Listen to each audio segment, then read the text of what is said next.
Pet's Life Coach. I'm Carrie Hyde. I am your Pet's Life Coach. And what just happened? There? No, I am. What happened? Are you there? Yeah. That is so weird. I can hear you. Can you hear? Yeah, I can hear you and see you, but that was really weird. I thought maybe my cat or my dog did something. That was weird. Okay. I lost my whole screen. But anyway, so as I was saying, I'm your Pet's Life Coach, and I come on every Wednesday night at 4:00, and we speak with some experts.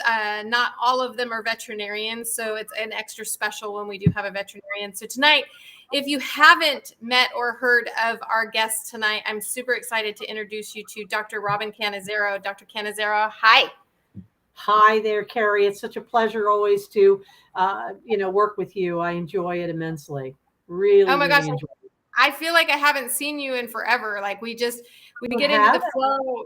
Yeah, it seems like it's been so long. I'm like, oh my gosh, oh good, Dr. Cannizzaro's on, and we just kind of send out these things, and when people in our group have time, they can let us know. And Dr. Cannizzaro is so available to us. Like you've made yourself just amazingly available, which speaks volumes to how much passion Dr. Cannizzaro has for teaching and educating you guys. But before we get going with questions, I always want to give you guys a little heads up. Dr. Cannizzaro and I will kind of talk about a bunch of different things, but if you have questions, just type them in because we can stop, and that's what we're here for, is to answer questions. But I want you to know a few things about Dr. Cannizzaro so that you'll know who you're talking to and kind of have a little understanding. So, and we're going to talk about this tonight, and we have in the past, but it still can be very confusing for people. So you have traditional veterinarians or allopathic veterinarians, which we have talked about. Those are veterinarians that kind of follow the tradition, what they learned in vet school. And then you have holistic veterinarians. And then you have holistic and homeopathic veterinarians, which is a whole different ballgame. And that is what Dr. Cannizzaro is. So we're super excited because Awesome. I think what happens, and it's the best. What? It's the best kind of holistic veterinarian that you can know. I would bet that it's like when you find something, I know for me, just as a groomer, you find like I'm so sorry, guys. What a surprise. Carrie has dog and cat hair in her mouth. It's every day. But I think when you found homeopathy, it must have been this just overwhelming. For me, if I find a good skin and spray or something that helps with allergies, because I really spend most of my life learning about the skin, and that's my thing as a groomer. That's what I do. But when I find something that works, it's like mind blowing. So I'm imagining that must have been like what you felt like when you figured out homeopathy, right? In a way, actually, it was in some respects it was terrifying because when I went through the veterinary acupuncture course, it's a little more aligned with allopathic medicine in theory, thinking, etc. There is differences. I don't want to say that they are completely the same, but it wasn't as much of a world shakeup as taking the homeopathic course with Dr. Richard Pitcairn, which actually the very first introduction I had was with Christina Shambro, who's an amazing veterinarian. And that really rocked my world because the way of thinking about health and disease and chronic diseases and health and et cetera in animals is looked at in a very different way than in allopathic medicine. And furthermore, the treatment principles are completely opposite. And so we're treating like with homeopathy, whereas in allopathic medicine and Chinese herbal medicine, we're actually treating opposites. So if you have like a hot or inflamed condition in Chinese medicine, you're going to use cooling and anti-inflammatory herbs. If you have in allopathic medicine the same condition, you'll be using anti-inflammatories or steroids or something like that. So they bear similarities in that way, but in homeopathy, you're going to use a similar medicine that would actually, in a healthy individual, cause inflammation and heat. So that's mind-boggling because, what do you do with that? And I was sitting in a position where the first introduction to it was exciting, but then I said, oh my gosh, I'm going to have to throw out more or less my allopathic medicine thinking. Because if I understand homeopathy and health and disease, then I'm looking at the patient and the health and disease in a very different way. I'm understanding the causations and the generations of creation of these diseases and what allopathic medicines are doing to make those chronic diseases worse and to add to them and layer upon those chronic diseases. So you no longer in a conscious fashion can say, okay, I can just do both, because it's like driving with the brakes on. So I can't use steroids and homeopathy at the same time, because homeopathy is stimulating a healing response. Steroids is trying to suppress the inflammation instead of trying to resolve it at the underlying imbalance. And if you understand health and disease that way, well, that's a real earth shakeup, because I could no longer legitimize, honestly, saying, okay, well, I can continue to vaccinate and, dispense drugs and treat with drugs and then do a little homeopathy on the side, because they're completely polar opposites, a way of perceiving and understanding health and disease and in treatment. And so I was scared, and because I felt like I didn't know enough homeopathy to be effective, and I felt like I was being disingenuous to continue treating with medicines that were harmful. And I was like, what do I do? So I was on a thirst to learn, understand, and do. And then when I graduated from veterinary school, it was really interesting because I was new. I didn't know what I was doing in allopathic medicine either. And so I looked back to that in a way, and I remembered a phrase that most of us know: fake it till you make it. It doesn't mean that what we're doing is being disingenuous, but if you don't get in there and get your feet wet and do it, just like grooming, if you are grooming for the very first time in your life, you're never going to get good at it. You're never going to help any animal. You're never going to improve anything. So I had to look at it from that perspective, because I was terrified to treat with homeopathic medicine, even after the initial training, both with Dr. Shambro and then Dr. Richard Pitcairn. I still felt like a horrible newbie. But I was a newbie when I got out of vet school. And I didn't harm animals ostensibly then. I certainly wasn't going to harm them with natural medicines. The worst I was going to do was prescribe the wrong thing. And the wrong thing in homeopathic medicine does nothing. It doesn't hurt. The wrong thing in allopathic medicine hurts. Yeah. It's bad. It's dangerous. So I thought, okay, well, at least I'm not going to be dangerous as a newbie in homeopathy. I could have been dangerous coming fresh out of vet school. So I got that behind me. That's good news. So yes, it was exciting. I felt like I found a home finally, a true home. I'm sure you felt that way too when you got into natural medicine and grooming with animals and such, and all the good work you've done. It was beautiful. It felt like I finally found a home. Yeah. And I had a thirst to learn, get better, and I'm never going to stop learning. I always learn from my clients. I always learn from, their fur family, their hooved family. Every day I learn, and I love it. It's new. It's different. The treatment is individualized. It's not one size fits all. Oh, here's your steroid and antibiotic ear creams or ointments or medications that cause your dog to go deaf, or cause neurologic disease or make the ears worse, et cetera, over time. So what a breath of fresh air in that sense. So now I love it, and I feel like I'm doing good in the universe, and I love coming onto your programs, because this is about empowering people to be able to have a choice, to be able to make different choices if they choose to, and know that there's something other than the stuff they feel stuck with that hasn't been helping. And I knew early on in my veterinary career in allopathic medicine, I wasn't helping. I treated the same problems over and over and over again. They'd come in, and the ear infections were back again. The skin problems were back again. And people were frustrated and angry, and they felt like I wasn't doing a good enough job.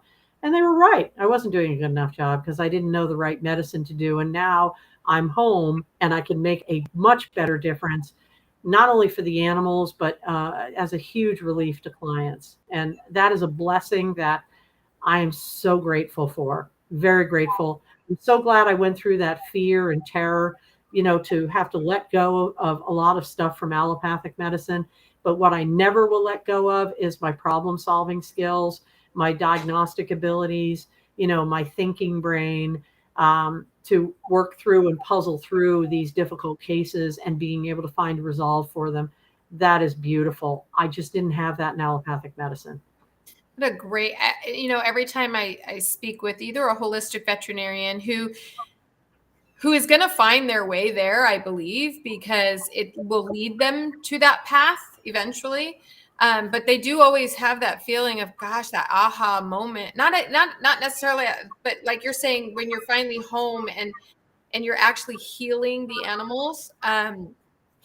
For me, I remember I study so much on nutrition. I spend most of my stuff learning about nutrition and the skin. Like if I'm a specialist at anything, I really am pretty confident to say that the skin is kind of my thing.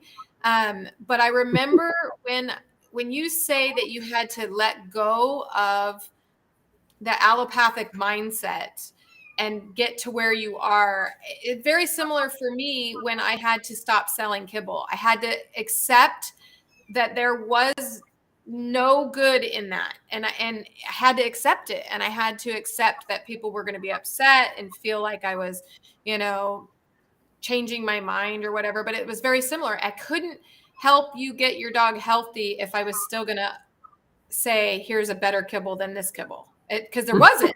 There just wasn't. Right.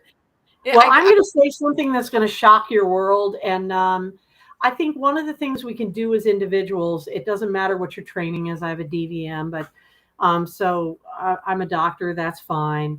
I had a puppy that came from a litter that I was familiar with. I have a client who brings her corgi puppies to me. She doesn't want to vaccinate them. So I do physical exams. We don't do health certificates, and the buyers understand. One of those buyers did bring their puppy to me. The puppy was not thriving on a home prepared diet. Now, admittedly, the puppy may not have been on a perfectly balanced diet. It may have been a shortcoming in that way, but it's the first time in so many years that I told them to buy organic kibble and add it, because this was a puppy that was failing to grow, failing to gain proper weight. I knew it was nutritional because I'd used some good homeopathic medicines, and I knew the puppy also needed homeopathic medicines.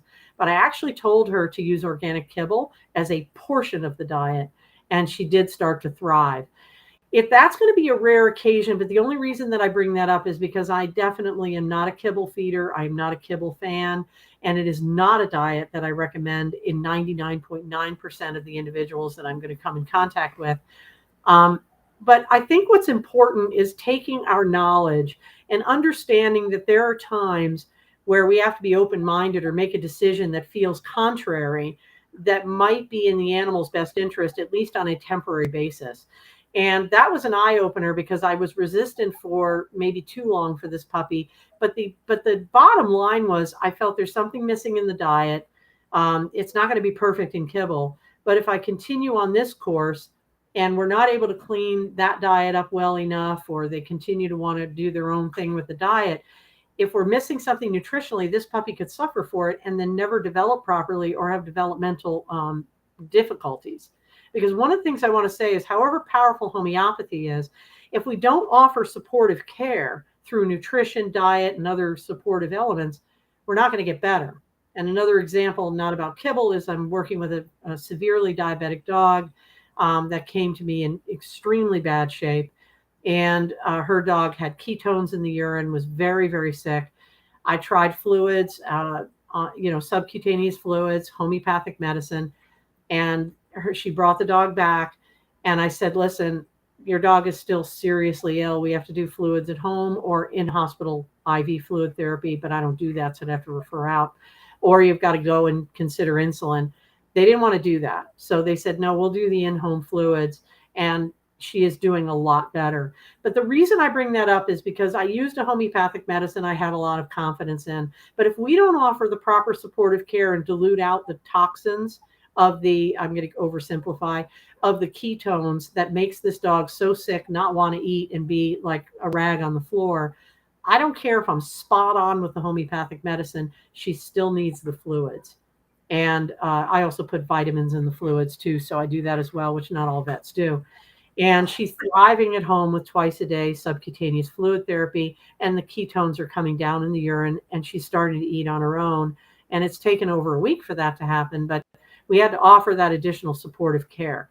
So understand that on a case-by-case basis, we have to make sure that we add the necessary elements to make a whole picture, not adding drugs, but adding some safe, supportive therapy.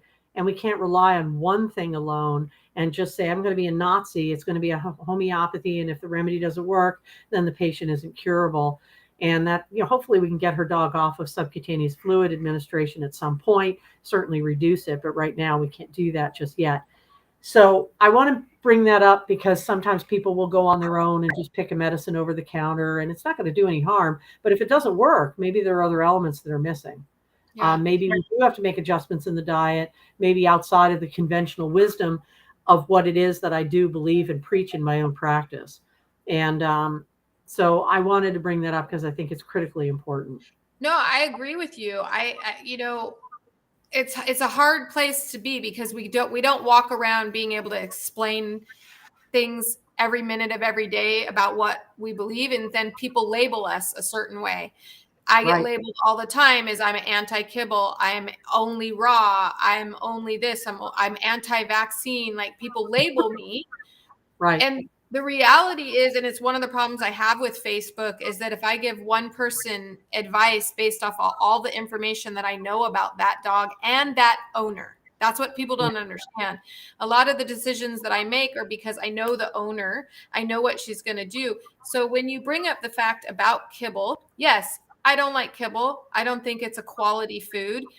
But if I have a pet parent who isn't going to have a balanced diet and do rotation and get nutrients from all sorts, then I may have to say, for the sake of the animal. So your point, well taken. And hopefully everybody kind of understands that I don't think either one of us advocate kibble. We're advocating for the dog. Right. And my client was very happy and very satisfied. And my homeopathic medicine could be more effective in that puppy. And the homeopathic medicine in the diabetic dog, the elderly diabetic dog, is more effective. So we have to sometimes look beyond, and, like some of my colleagues, quote, homeopath or holistic colleagues, will say, oh, that client's never going to cook for the pet. Oh, fine. Can we find something else that they're willing to do? Maybe a pre-made balanced raw diet. Maybe there's something else they're willing to do that would fit within the paradigm of something healthier than going to kibble. I'm not going to give up that easily because I just don't think that that is in the animal's best interest. But when you are backed against the wall, maybe my shortcoming that I couldn't give them enough information on how to balance what it was that they were doing at home, whatever you want to call it, it doesn't matter. I'm not going to have ego over it. The bottom line was I felt the puppy was not getting what the puppy needed nutritionally, and that it was a 911. I couldn't wait any longer to try to intervene and make sure that that did happen. So, then they did a portion kibble and then a portion of their home prepared food, and the puppy started to thrive and do much better. So we just have to think outside of our own boxes, because you could talk to homeopaths that are unwilling to do sub-Q fluids, and they say, well, if you didn't prescribe the remedy correctly, then, that's why you needed sub-Q fluids. It's just not true. Bodies need additional assistance sometimes that might be outside the paradigm, of being a purist of any one kind. Yeah. So, and I'm called an anti-vaxxer all the time. Do I give vaccines? Heck no, very little. In fact, I have to throw my rabies vaccine out all the time because it goes out of date. So I don't use enough of it. So it goes out of date. Oh, well. And I just don't do very much. And well, we could use that vaccine. This is just a hypothetical situation, but as an example, sure, I don't like vaccines, over vaccinating dogs and giving vaccines. But if I were a vet, and I'm just putting that out, I'm not a vet. You guys should know that by now. But if I was a vet and somebody came to me and said, I have this puppy, I'm not going to feed him healthy. I'm going to put flea and tick stuff on him. I'm going to give him heartworm medication. I'm going to take him around a whole bunch of puppies, and I'm not going to do all of this stuff.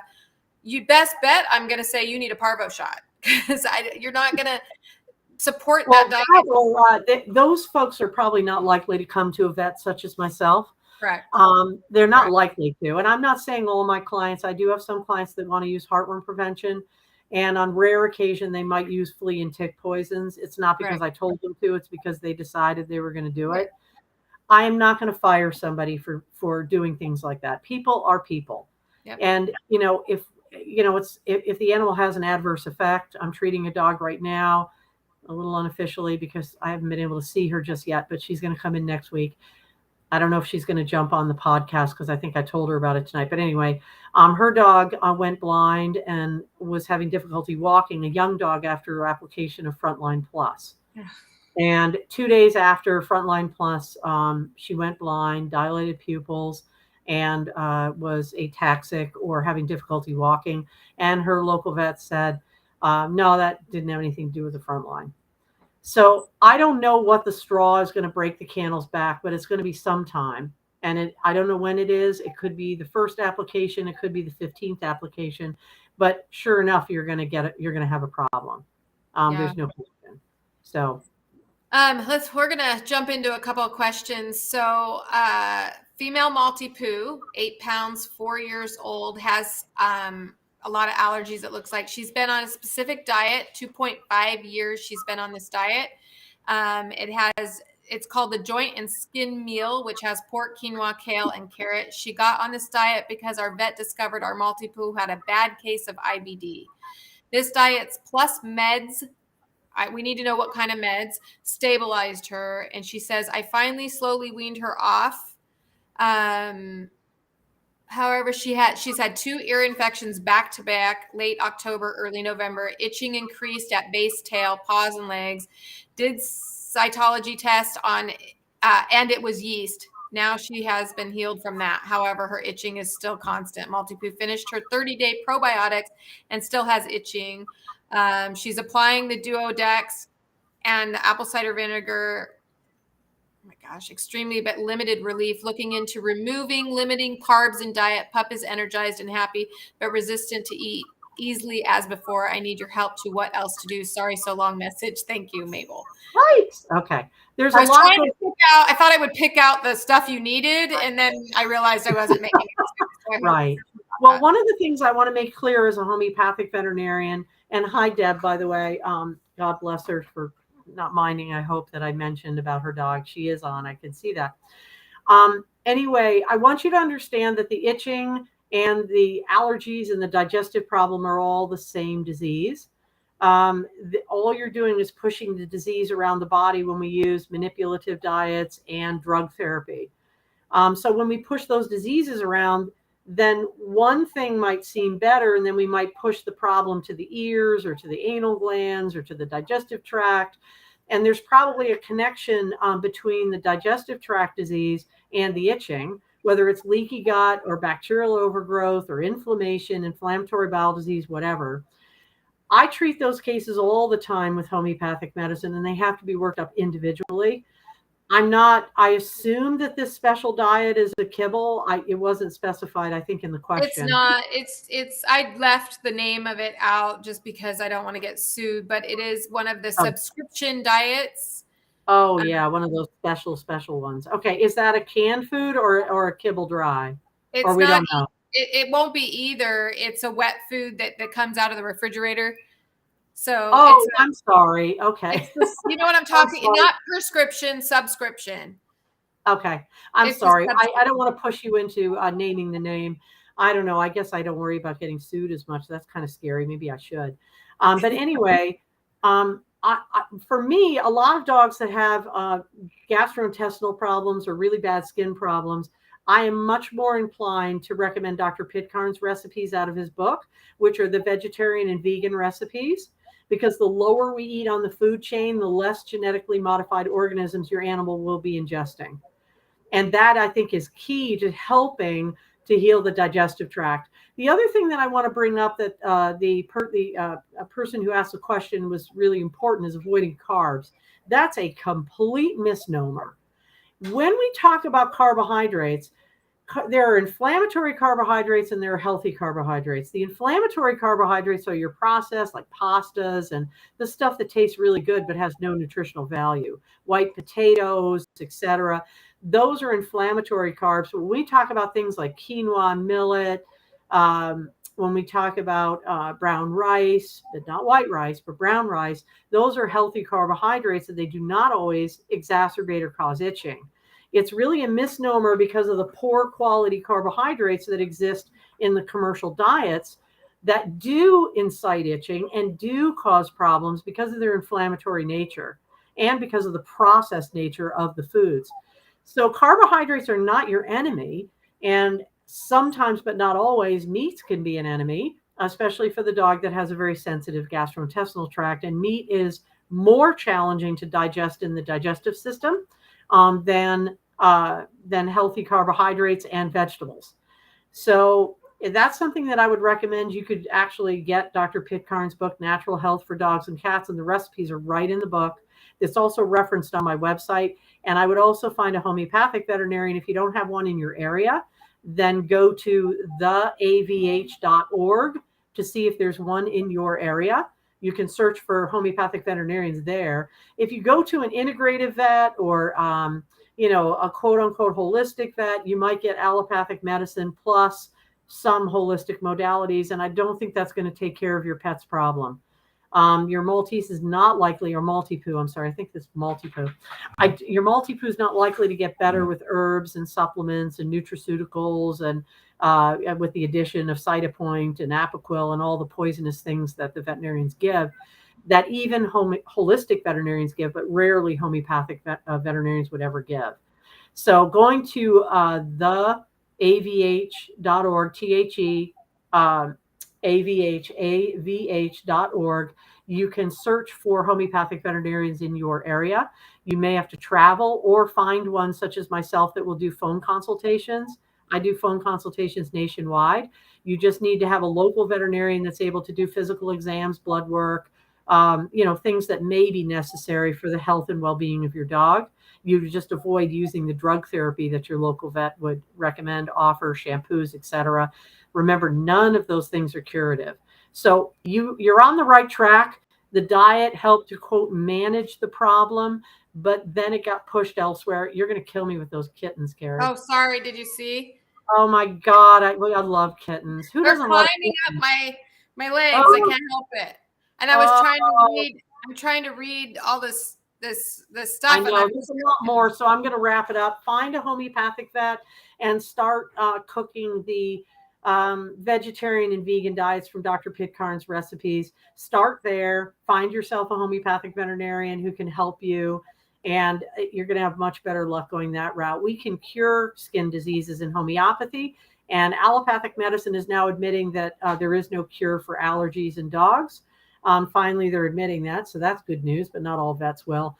And, I'm not promising we can cure any particular disease, but I can promise you that they're going to do better with no harm and no side effects. Mabel, if you could just type in real quick, if I'm reading this right, was your dog on the metronidazole for 2.5 years? Because that's what I was reading is she was on this diet for 2.5 years, which I know this diet well, and I can guarantee you it was very low in they don't use organ meat, they don't use a good variation of food. They use a lot of carrots, they use a lot of inflammatory carbs, if you ask me. But I'm curious, just for my own, was your dog taking, because it says that with this diet and medications, the dog was stabilized, which to me is just awful. Well, there was a study done once that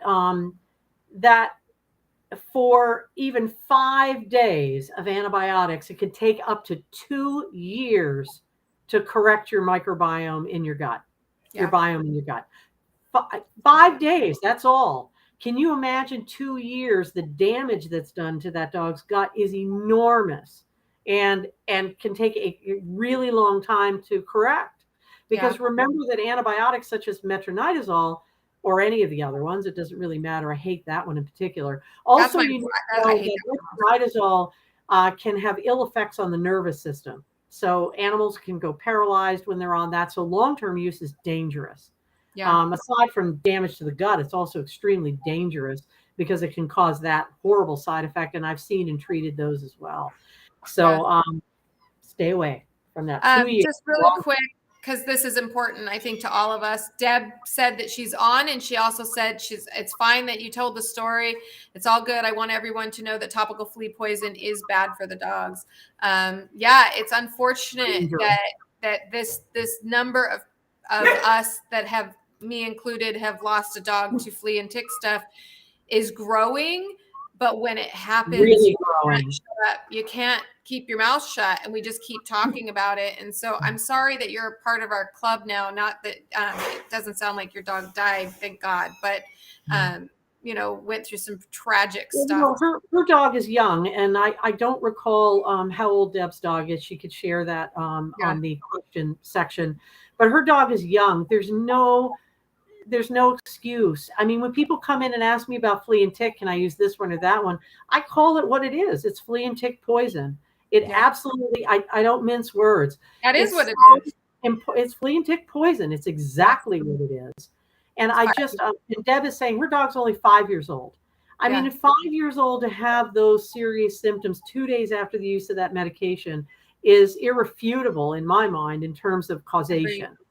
But I want you to know that the use of these medications, including antibiotics and whatever, and Cytopoint, Apoquel, we more often than not are going to see diseases that are insidious. They start off a little slowly, or, several years down the road, we suddenly begin to see, some diminishments and, sicknesses, and then cancer, and and the veterinarian and the drug company gets away with saying, well, that doesn't have anything to do because, we did Apoquel like 5 years ago, or Cytopoint 5 years ago, or vaccine 5 years ago. So that's not connected, and it's rubbish. But when you have a duration of time that is 2 days or so, that's irrefutable as far as I'm concerned. Yeah. And so we should not give a pass to medications just because some animals are so strong, let's just say, or resistant. It's just like somebody who smokes. You could have people that smoke for in their 90s and they never get cancer. Then you have somebody who smokes for like 3 years and they're dying of cancer. It is completely individual, and it's not going to be an immediate reaction to smoking. And we know that it's connected to smoking. We've agreed to that as a community in the world for the research and whatever. We don't need research to understand that these immunosuppressive drugs, these flea and tick poisons, which are also carcinogenic and cancer causing, as well as neuropoisons and damaging the gut. And that's where a good portion of your immune system is. So when you're using antibiotics and flea and tick poisons and Apoquel and Cytopoint and et cetera, you're damaging the gut. And that's a good, huge portion of the immune system. So what a surprise we might see cancer and digestive diseases. The doctor that she's talking about is Dr. Richard Pitcairn. I've had him on the show before. We've talked about some of his vegan diets. I think that you can't, like I said, I did a podcast with Dr. Pitcairn. I think he's fabulous. Be careful, because you do have to have some supplements with that diet. You're going to be doing some supplementation. So look beyond just the recipe that he puts together and make sure that you're adding in the supplements. They are important. He makes it very clear when he talks about a vegetarian diet that you're going to have these taurine supplements, and you're going to have to do that. So I just want to make sure, because Dr. Pitcairn made that very clear. And I don't have his new version of the book that has the vegetarian vegan diets, but he's an incredibly brilliant man. And I would be shocked if he wasn't really clear that you need those supplements. So his diets are well balanced, and he and his wife, I trust them, I should say. He and his wife went through great pains to make sure those diets were balanced. So don't cut corners. You can't go, I'll just use this. And don't cut corners. Follow the recipes as exactly as is recommended. And I tell my clients that all the time. So I thank you for bringing that up too, Carrie, because it's important. Well, because I think what happens when of course, for someone like me that has been big on raw diets for such a long time, Now, if people hear me talk about a vegetarian diet, I don't want them to think that means they could just go get some veggies and feed their dog veggies. Because in the raw diet or the species appropriate diet, when you're using meat, you're getting some of those amino acids that you can't get from vegetables, which is why Dr. Picarin is adamant about making sure that you have taurine supplements, especially for your cats. He's really big on that. So I'm not necessarily that comfortable with recommending vegetarian and vegan diets for cats because I feel that they are more obligate carnivores. Yeah. Dogs really are closer to omnivorous, so they can do better. But being mostly a vegan myself, I'm going to tell you that there are perfectly appropriate and really good amino acids in vegetables. So I'm not suggesting that you do an imbalanced diet and do your own vegetable diet and wing it. Bad idea. It's not a good idea to wing a meat-based diet either. So that's not a good idea. We need to follow proper recipes with individuals that are educated enough that can put together a balanced diet. So don't try to wing it on your own, because I can't tell you how many clients come to me and they've been winging it on their own. And I said, where's the calcium? Well, there is some calcium in vegetables, but there's not enough in order to round out the diet, even if you're feeding meat-based diets. If there's no bone meal or there isn't any calcium supplementation, eggshells or raw bones, you don't have your calcium phosphorus ratio balanced. That's dangerous.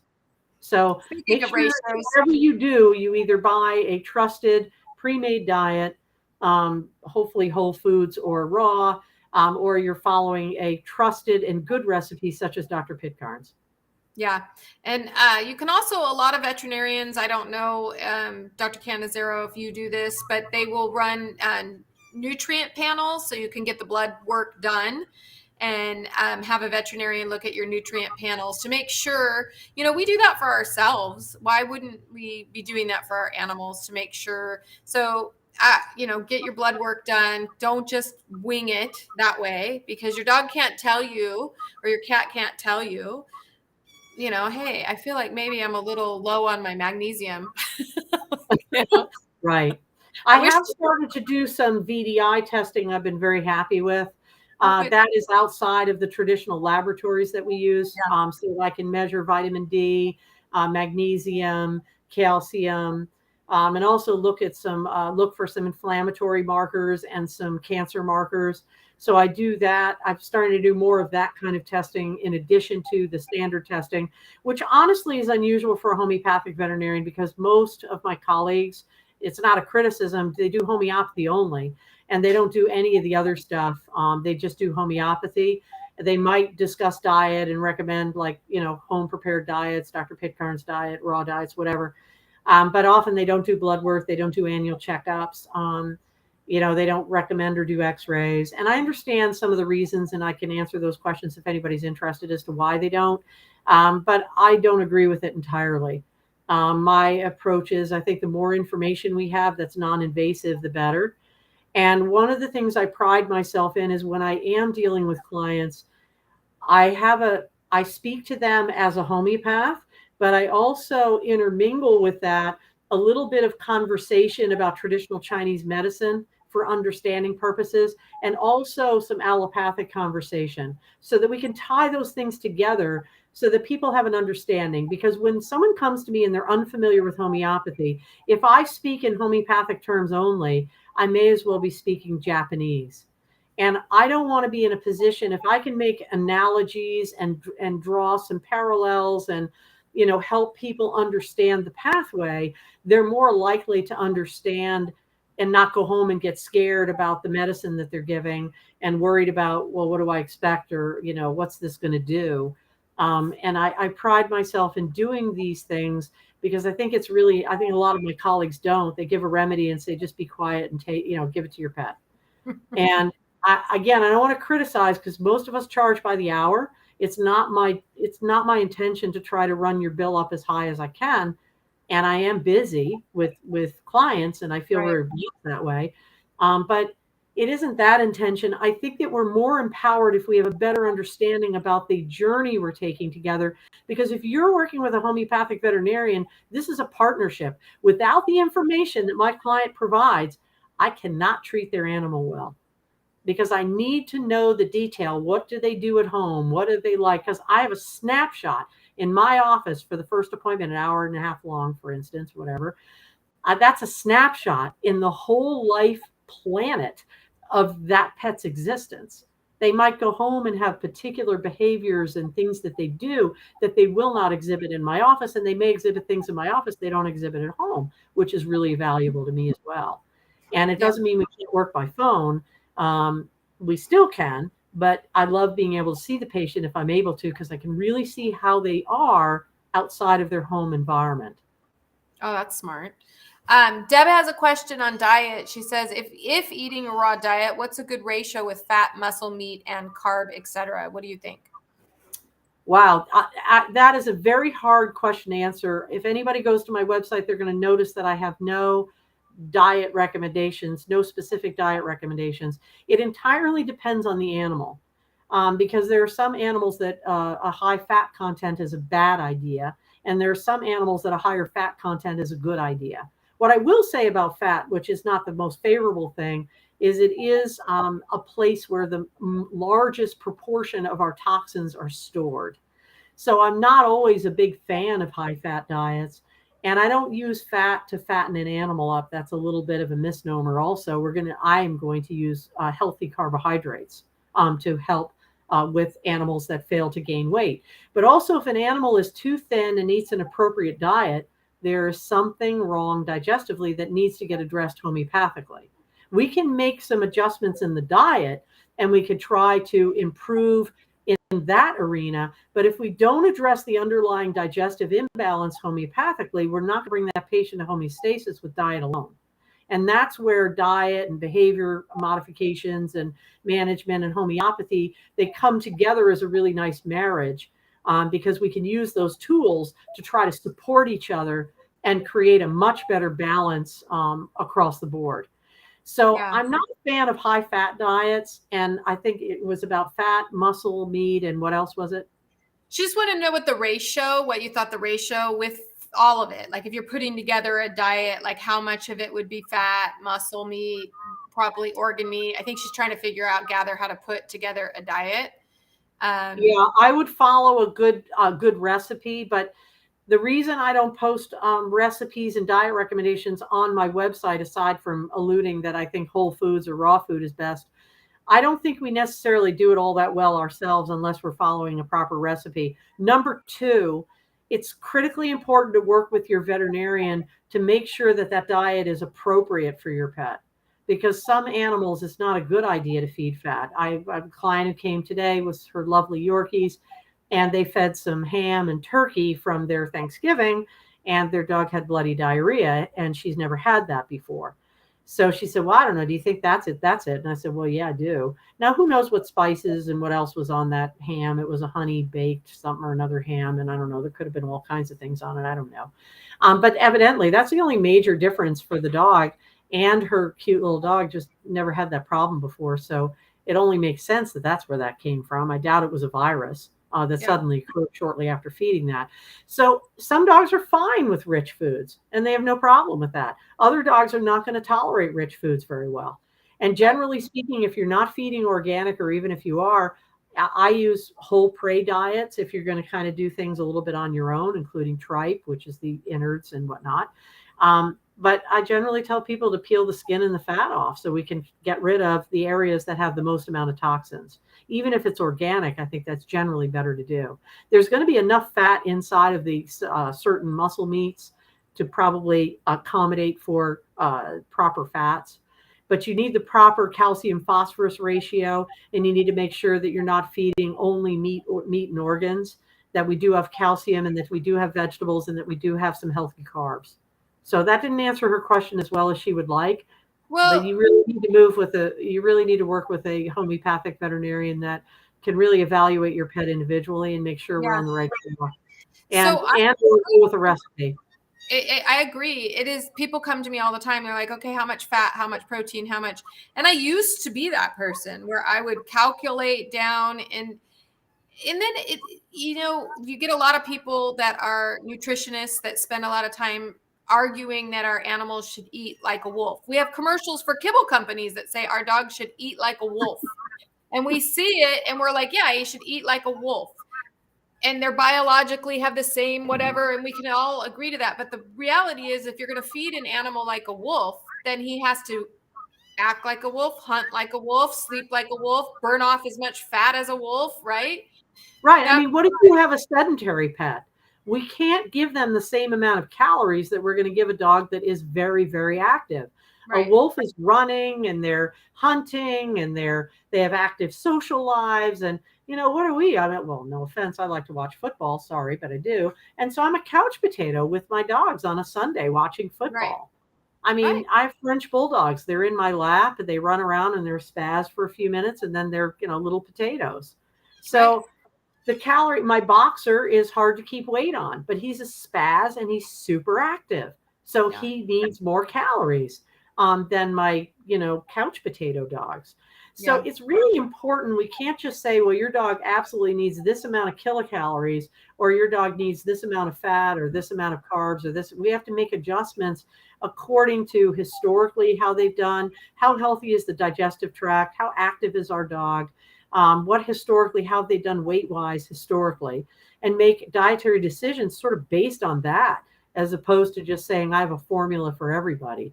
That's why specific dietary recommendations are not on my website. Right. Johnny, that's a really good answer. Somebody here is answering. This is kind of what I love about this program, and I hope everybody feels comfortable. But we get people who are watching who are also experts and have learned. And so I'm all about us all kind of collectively working together and seeing, but he's right.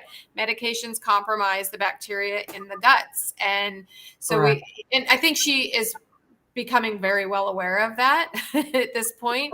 A lot going on there. I should say not. I can't see what that. I'm sorry. Sometimes it cuts off on my thing and I can't read. Not one I trust. I must have missed something. I didn't get that. It says I should say not one I trust, but I'm not sure what that is referring to. I think I missed the part where she responded to it. Yep. Okay. So here's one for you. If a dog has environmental seasonal allergies only, should I be focusing on the immune system or fixing leaky gut? And she says, I'm a bit confused on what I should be focused on. I would say both. However, as a homeopath, I want you to understand that what we are always looking at, and people get so flummoxed because they'll say, well, doc, what's the diagnosis? What's wrong with my pet? And I say, what's wrong with your pet is the underlying imbalance that is producing the collection of symptoms that are exhibited or that are noticeable to you. So all we really have is an animal that's out of homeostasis, and that could manifest in a variety of locations. But it's not all about fixing the immune system. I admit that diets, vaccines, GMOs, flea and tick poisons, antibiotics do damage the gut and also damage the immune system. But since that is such a big, huge elephant in the room, understand that we have to balance the underlying imbalance, and that includes a proper diet. And while we're doing that, we will be fixing, enhancing, and improving the immune system. And most allergies is not immune deficiency. It's an overactive immune system. It's a highly reactive immune system. So using immune boosters, as somebody mentioned colostrum or something like that, isn't necessarily the answer.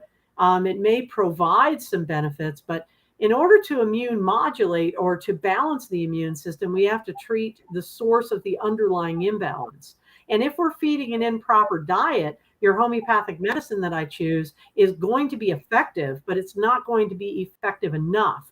We have to make sure we have those other elements in place. But I don't use things specifically for treating the immune system, because the immune system is one part of your entire body. Every part in your body is interconnected, is communicating, and is exactly flowing and interacting together. So you can't just treat one part. That's not possible. Homeopathy stimulates a healing response to help restore homeostasis so that the interactive parts of the body are able to communicate, not overreact, not underreact, and can help to function in a smooth and effective way where the symptoms, the undesirable symptoms, begin to melt away. It does take time, and think of it this way: if you break your leg and you have surgery, you're not going to go out and play tennis tomorrow. I promise. It takes time to heal. So you may be able to walk on the leg if your leg is plated, or if you have devices and whatnot in your leg. But if it's in a cast or whatever, you're going to be resting that leg, and it's going to take time for it to heal. So we have to be patient with the healing process. So I hope that was an understandable answer to your question. Well, I think like a lot of times people are talking about take this and it'll help build your immune system, but then we're forgetting a lot about of money made doing that. Yeah, because to me, I look at it and I think it's not that the immune system needs to be built. It's that the immune system's exactly like you said, it's got too much to do because we're bombarding it with so much crap that it's like trying to, put fires out everywhere. And so it's like maybe because people aren't looking at what the negative part, like the dog with the IBD. We're going to give it the medications. We're going to give it metronidazole and food that is filled with stuff that, in my opinion, when you're giving rice for gut problems, then all you're doing is just, right? Well, it's a Band-Aid. Dehydrating the gut so that it doesn't have the diarrhea, but it's not helping the gut. It's not It helping. doesn't fix it. And every time we use a medication and even supplements, that's why I think that the integrative veterinarians who are using nutraceuticals and herbs, I'm not saying they're not helpful, or foot baths. There's one local to me. I don't want to make fun of her because I'm sure her heart's in the right place. But she sells packages for like hundreds and, excuse me, maybe even $1,000 or something. And the animals get ozone and foot baths and blah, blah, blah. And I say to my clients, it's not that those things are bad, but they don't fix the underlying imbalance of chronic disease in the way that homeopathy does. So while they will help your pet and they'll make them feel a little bit better, it's a natural Band-Aid instead of a drug Band-Aid. So while it doesn't have necessarily the negative side effects that drugs or metronidazole has for the IBD dog that we spoke about, you still haven't fixed the problem, and you have to keep going back for those treatments forever and ever, just like you keep going back to the vet for more metronidazole. Yeah. You just get to spend more money because it's a newfangled thing and natural medicine, and you feel like you're having that spa moment, and that's nice. But if we're going to get down to the nitty gritty about treating animals, my experience has been as a trained veterinary acupuncturist and Chinese herbal medicine and nutrition and all of the training that I've had in spinal adjustment, etc. The only place that I've ever seen the deepest and most potent healing is with the use of homeopathic medicine with the other supportive therapies.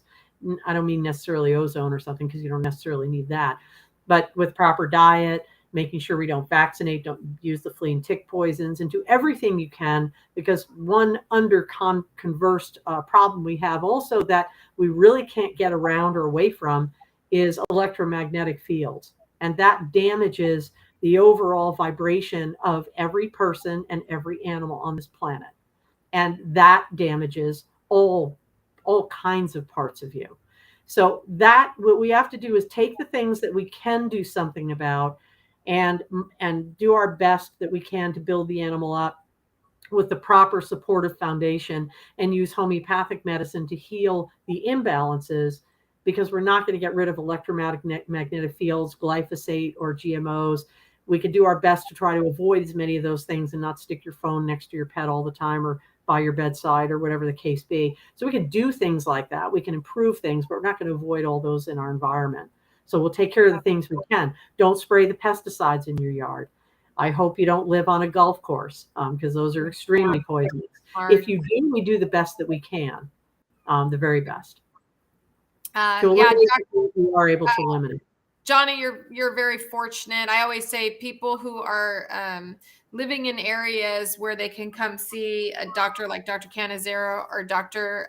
Roman Margot, you guys are very, very fortunate. I don't even have that in my area. So the blessings that we have is someone like Dr. Cannizzaro you can send your stuff there and she can do online type consultations. So you're lucky. But Johnny was just saying that one of his vets is Dr. Roman. She's in Massachusetts and she's pretty amazing. So yeah, I'm familiar with her. I know. yeah, I wanted to comment about Christine says that she doesn't have a vet out there. She's just wondering how to rotate raw food. Like there's so much you have to learn. I feel so bad.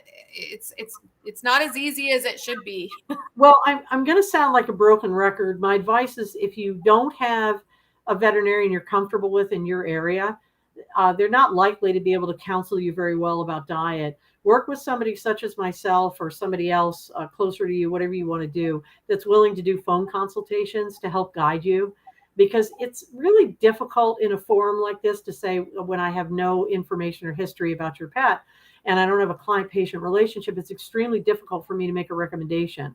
Rotating foods is a good idea because I think it adds variety. It's also more interesting for the animal. We might pick up on nutritional deficiencies that may occur, in certain foods, and then you pick it up in another food, for example. So rotating is a good idea.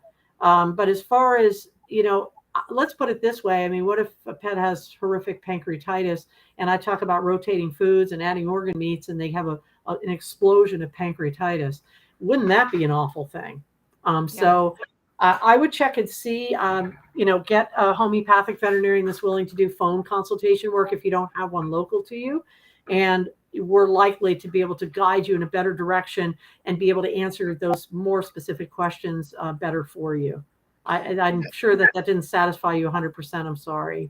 It's hard. Some things are very hard to be very specific about. Christine says she does have Dr. Michael Dim in her area, so we know that that's a great option possibly. Yeah. Well, we'll check with Dr. Dim then, and he should be able to give you better guidance. If he isn't comfortable with dietary recommendations, you may need to work with somebody else. Just for that portion of it if you want to. So that, that is an option for you. I will tell you, not all homeopathic veterinarians really want to go into a big, sometimes they want to laser focus on homeopathy and that's pretty much it. I can't speak for Dr. Dim. I know he moved here to Florida. So I know he's a colleague of mine here in Florida, but I'm not familiar enough with his practice. But if you're working with him already, reach out to him and ask him, tell him you want to consult with regard to diet and rotation and things like that.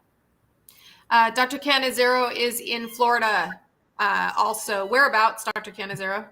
I'm in Brooksville, Florida, so I'm a little bit north of Tampa, Florida, and not that far from Orlando. But I do have clients all over the United States. As I said earlier in the podcast, if I do have a remote client, I do ask that you have a local veterinarian you feel comfortable with that is willing to work with you so that you can have physical exams and if you have an emergency, or I do emergencies by phone too, but sometimes I'll say, hey, I think we need an x-ray for this. And, my client will say, no problem. I'll go schedule an x-ray or some blood work or something like that. So don't be afraid to work with somebody remotely that you feel comfortable with. And I don't know who's in California, especially Southern California. I'm not so sure, but I do have California clients. Yeah, we just don't have a lot out here. It's difficult. And that's amazing. I mean, you would think California would be loaded with homeopathic veterinarians. No, I had a veterinarian come into my shop a couple of months. Well, no, it's actually, what am I talking about? God, it was a couple of years ago. And she came in and she was just I didn't know who she was. I didn't know she was a veterinarian. I didn't know anything. And she came in and she started looking up some of the Adored Beast products. And she looked at one of them and she says, you know what is so cool about this product? And I said, what? And she says, if you have a hangover, it was called Liver Tonic. And it's by Adored Beast. And she goes, if you have a hangover, you can just drink this stuff. And I looked at her and I said, how do you know that? Because I did know that. Not that I'm a drinker, but I've been learning enough about this stuff. I said, how do you know that? And she says, well, I'm a homeopathic veterinarian. And I mean, I almost like this woman couldn't get out of my shop. But here was the problem. She was a homeopathic veterinarian from Venezuela. She is here working in a traditional veterinarian hospital, but doesn't have her license yet here in the United States. And she can't talk about homeopathy or she is going to get fired from this guy. So I can't refer her. I just told her, when you are licensed, please call me because I will send you so many clients. But it Right. was sad because she's working for a veterinarian that literally she won't even bring up anything because she knows he'll let her go. He'll fire her. Well, there are a group of veterinarians, and I think it's a good. This is a good point to bring up. There are a group of veterinarians that can't absolutely loathe homeopathic medicine. We also have a really dangerous thing that's happening. Homeopathic medicines are regulated by the FDA, which I don't know. Most people don't know. And so they think, oh, well, homeopathic medicine is ridiculous. Well, it's regulated by the FDA. But what they want to do is reclassify veterinary medicine, take it out of that category, and make it so that it has to stand up to evidence-based medicine, even though it was already accepted by the FDA and regulated by the FDA. They want to change the classification. What that's going to mean to you is that we could lose our ability to actually get homeopathic medicines, or for you to get them even over the counter. Because if they are considered experimental, then I, as a veterinarian, may be prohibited from uh, even prescribing them. And I don't know. I signed the petition recently. It's still sort of in flux right now, but make sure that you're vocal, because I think that it concerns me an awful lot. And we saw this during COVID, and I'm not going to dive into this a whole lot because we could go on all night about it. We put all our eggs in one basket with regard to trying to find a vaccine to deal with COVID, and it was abysmal failure. And if you want more specifics on that, you'd have to reach out to me if you haven't noticed that it's a failure. So it didn't stop the pandemic. And, we have an opportunity to be able to look at natural medicine's role in being able to play in a pandemic, including homeopathic medicine. And everybody that I know was shut down, even though they had successful cases of treatment. If we start going down that ugly path where pharmaceutical, I call it big pharma, if big pharma is the only one that has embrace on our ability for healing for ourselves, others, and animals, and the planet, we're in big trouble. We're in really big trouble, because if allopathic medicine was so successful, then we wouldn't have half the problems that we have now.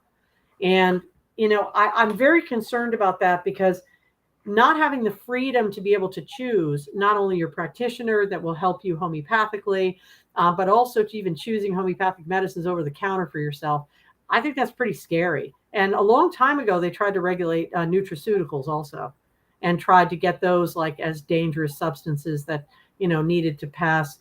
And double-blind studies cannot really be done on homeopathy, but we can go into that another time, because they act completely differently than allopathic drug medicine. So they can't, it's extremely difficult since they're individually prescribed.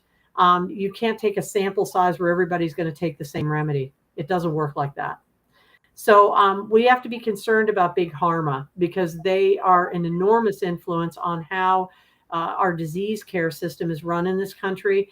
And if they continue to push their way through, our choices are going to become enormously limited, and healing will be very much compromised. So Yeah. I have a lot of concern, a lot. Somebody asked a question that I think is really important for us to get to. They wanted to know about pre-treatment. What Yeah, I was pre-treatment? going to ask you that question. I love that question. Yep. What to do pre-treatment for rabies? What an awesome question. Yep. Yeah, you're not going to like my answer. I think Lily asked that question. I'm sorry, I lost it, but yeah, great question. It dropped down, so I'm not really sure who asked the question, but I think it's an important one to get to. Yeah, agreed. Number one, no vaccine should ever be given to an animal if they are not healthy enough to receive it. And inside the vaccine inserts, it says to every veterinarian that these should be used in healthy animals only. You can go to my website, which I think is posted somewhere on here. You can go to my website, and I wrote an article, just a really short article for some of the rescue groups I've worked with, regarding what would constitute a good reason not to vaccinate. And they asked me to do that, and I published it on my website for the benefit of others. So have a look at those. They're not exhaustive, but they are inclusive of quite a lot of things. So number one, if you're considering a rabies vaccination, you need to find a homeopathic veterinarian, because we're the most holistic, that will guide you as to whether or not you should or shouldn't even get one. I understand that someone's going to pop up on here and say, yes, but it's the law. I want to say to you that as we have our fur children or two-legged children, we always have to make decisions that are in the animal's best interest. And it doesn't mean that I'm not a law-abiding citizen, because I do consider myself one. However, if we are dealing with a law that is going to harm our animal, or a law that is going to harm our two-legged child, I still believe we have a right to make a decision in the best interest of our pet. Therefore, somebody like myself will do a rabies titer. I think that that is very responsible to make sure your pet is protected for rabies, and is also a protection for the public. And let's be honest with one another. The mandation of rabies vaccination is not about the health of your pet. It's about the human health. And they don't care about your pet. I'm sorry to tell you this, but they don't care. All they want is to see you get the rabies vaccination like you're, quote, supposed to, however the law states it. And they don't care if your pet might get more seizures, or more compromised disease, or the cancer might be activated again, or, that they might die from a reaction, either short or long-term reaction. And I'm committed as a veterinarian. I took an oath in veterinary school, above all, do no harm. I am not willing to do harm. And most states, but not all, will accept a letter of exemption from a veterinarian if the pet is not well enough to get vaccinated. I'm not trying to be a Nazi, but I see too much chronic disease illness that I will not vaccinate for an animal that is not well enough to vaccinate. There's no such thing as a pre-treatment. The best to do is to make sure your pet has excellent diet, the very best that you can do, and work with a homeopath, so if there's any negative effects after the rabies vaccination, should they be, quote, healthy enough to receive one, which rarely do I meet any. I hate to tell you, that are healthy enough to get vaccinated. On occasion there are. And if my client doesn't want their pet vaccinated, I don't make them vaccinate them. And I may not necessarily write an exemption letter, because I don't want to compromise my license, but they have every right to say, no, thank you, I don't want that. I'm not the police. I'm not the rabies police. Neither is your local vet, but they'll act as such because for some reason they feel they have to enforce a law that is a state mandated law. I mean, we don't get in trouble if we don't give a rabies vaccine. We don't get in trouble. I mean, the county might get mad at us. That's it. Do you consider, if I brought my dog to the vet and the vet said, "Oh, your animal is in so much distress from his allergies, I need to give him Cytopoint injection," wouldn't that just right off the bat mean that he's not healthy enough for a vaccine? If he's so unhealthy that he needs a Cytopoint injection, then you're treating him for absolutely. Any animal that has a repetitive chronic condition, even if it flares up, calms down, flares up, calms down, any condition of that descriptor, like if your pet has diarrhea once in their lifetime, they're probably not too sick.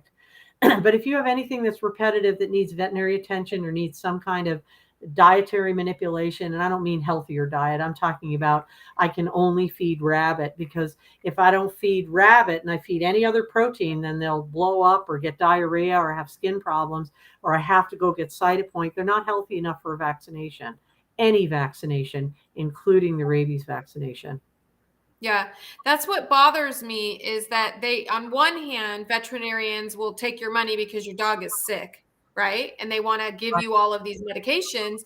Then on the other hand, they're pulling out a vial of something that says don't give to the dog that's sick. And then if you ask them and say, well, you just said he was sick enough for the Cytopoint, but he's okay to take the rabies vaccine. So it's such a contradiction.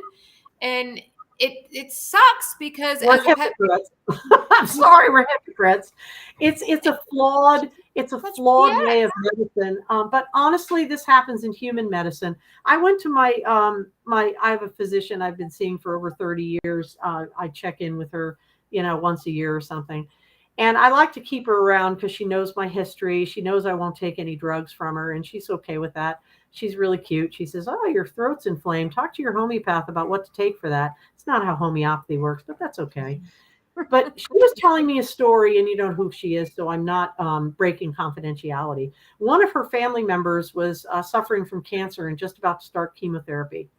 And she mentioned to me that she was getting all of her parents' vaccines in order prior to the chemotherapy because that's standard of practice for them. When I was in vet school, I was always taught that, vaccines are to be used in healthy individuals or healthy animals. I wouldn't consider somebody with cancer healthy, but we did Yeah. the same retarded thing with COVID. Who did they want COVID vaccines for? People that had comorbidities and cancer and diabetes. The sickest of the people were supposed to receive a vaccination. And vaccines are not going to be very effective under those circumstances, but they also could trigger and magnify and make your chronic disease worse. So it's an oxymoron to vaccinate an ill individual because you are almost guaranteed to make that individual worse. And it is not worth taking that chance, either immediately or sometime shortly after. It's absolute insanity. It's bad medicine. And I'm not sure where human medicine went awry or astray and where veterinary medicine went awry or astray. We learned that stuff in vet school, and I can't believe that the doctors didn't learn it in medical school. But it's almost like they forgot it because Big Pharma was more concerned about vaccinating unwell individuals or as many individuals as possible that it no longer mattered. And if I get crucified for saying this, then so be it. I'm here to be an educator. I want you to free think. I want you to think about what makes sense. And I want you to be empowered to make different choices if you choose to. My mother and my partner's mother both got the COVID jabs. I didn't tell them they couldn't get them, or, it is entirely an individual decision. I told them why I thought it was a bad idea, but if they still chose to get it, this is a free country and I hope it stays that way. But the fact that doctors are pushing it for these people, both of which have bad comorbidities, by the way, really is sad because it's not helpful for them and it could be incredibly injurious. Those kittens. I'm sorry. I should. Don't apologize. I love them. Can you guys hear them? I hope I was able to answer that question. And you're entirely right. So if your pet is on anticonvulsant medications, Cytopoint injections, Apoquel, or needs to be on any kind of medication, metronidazole for 5 years or however long that was, oh my Lord, that's terrible. Then vaccinating is contraindicated. It's just plain bad medicine. I don't mind calling my colleagues out on it. It's bad medicine. It is, and I see it. I see it all the time, all the time. And I think to myself, would I go in and get a vaccine if I wasn't feeling well that day? If my ear was raging infection, and no, I don't know. It just drives me crazy. I don't know. We have to speak up. Please, you have to. And I'm sad to say that if you don't advocate for your pets and your family members, you're in trouble because I'm sorry that you have to be a little bit of a detective and an advocate. We cannot necessarily assume that our allopathic doctors and our allopathic veterinarians are necessarily going to act in your pet's best interest. But what I do want to say out of compassion for my colleagues who practice in that way is that they only know what they know. Please don't expect them to know homeopathy or acupuncture or Chinese herbal medicine. What I do feel angry about is that if they don't have knowledge of those things, I think I feel responsible as a homeopathic veterinarian to give every client of mine who comes in all of their options. Let's say a pet comes into me and the pet is diagnosed with cancer. I'll discuss the pros and cons of chemotherapy and why I don't care for it. But if a client chooses chemotherapy for their pet, this is your baby. I'm here to be an advocate and to help you. We usually don't stay client and we don't usually keep a relationship together. Sometimes we do. Sometimes I'll help with some supplements or something like that. But honestly, it's driving with the brakes on. So if that is there, if they say, no, I'm too scared, I'm going to go that way, we shouldn't be here to shame people. But if I'm going to talk about that aspect of medicine, I'm not an expert in chemotherapy. I know how bad it is. That's all I really need to know. I don't need to know about anything new that comes out. It's all scary to me. And I know why it's scary. It's not a conspiracy theory. But I think that other veterinarians should be open to, to referring to a homeopathic veterinarian. Or even say, I don't know anything about homeopathy, but maybe you should try that for the allergies or the cancer if you don't want to use chemotherapy. What I hate is when the vet says, well, we've done everything we could. No, Oof. you haven't. No, you haven't. Oh, No, I you hear haven't. that on a daily basis. This is what I hear. I hear from a nutrition standpoint, because that's what I deal with a lot. I've switched his food. I've already switched his food. And you might have switched his food, but you didn't stop anything else, because they think that food is the answer and the problem. And Right. it's so much deeper than that, Right. that they will change the food. And when it doesn't work, they give up, and then they just go, well, I already changed the food. And to be honest, Well, usually I they want to be honest with you. As a homeopath, there are people that come into my office, and homeopathy isn't a quick fix. yeah, Steroids will stop the itching faster. It will. If it isn't for everyone, it's okay. That's why we should have diversity and choice. yeah. And if it isn't for everybody and they just want to do a diet switch and they don't want to change anything else, it's kind of like saying, well, I'm going to keep smoking, but I think I'll just take some vitamins. Yeah. Well, I don't know. Is that really better than relinquishing cigarettes? Well, maybe a little.